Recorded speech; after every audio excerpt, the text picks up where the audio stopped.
So now that we have one part working, we can now do the same for the other elements. So task 9 is to validate the other inputs. So the next input we have is the vehicle age. If we look at the code, it is very, very similar to before. If the age of the vehicle equals a blank or an empty string, then we want to get the element by ID and set its focus. We want to set the inner HTML, and we want to set the style to be red.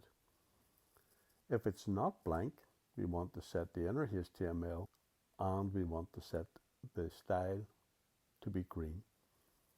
And we will repeat this for each of the elements.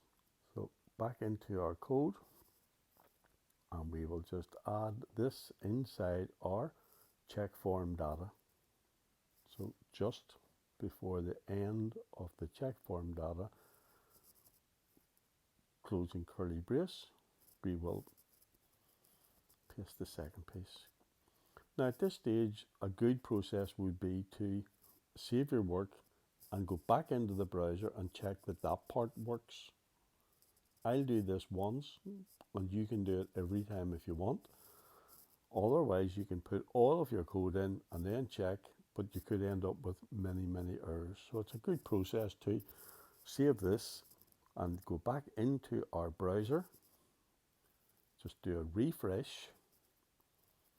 We'll put in the ABC1234 again. And if we go to the bottom and validate form data, you'll see that it says enter the age of the vehicle in years, and it's red, and we are getting the focus to be the age of the vehicle.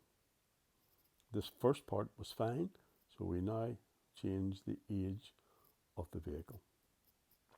And if we went down to the bottom and clicked on validate form data, because we're only checking the two, we can see that it's saying valid input.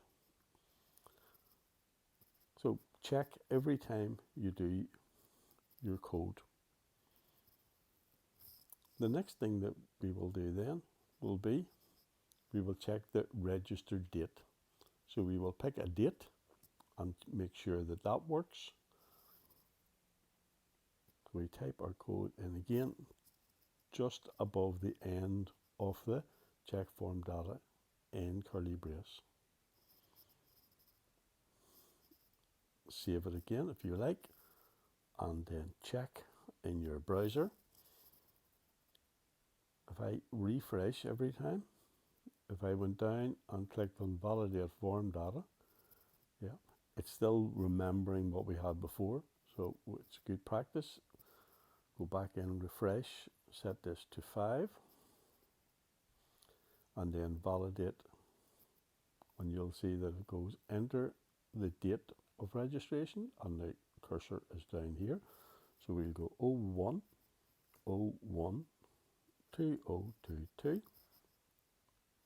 click on our validate, and you will now see that it says valid input. And we will continue the process by going for the engine capacity. So we will put in the same validation for the engine capacity, or the engine CC. So again, just above the end curly brace for the engine CC. And I will just continue on entering in the code, but you can validate every time. So if we look now, after the engine CC, the next one would be the standard specification. And the standard specification is the one we spent a bit of time on, where we talked about it being radio buttons, and we validated that in a slightly different way, in the sense that we have 2 radio buttons.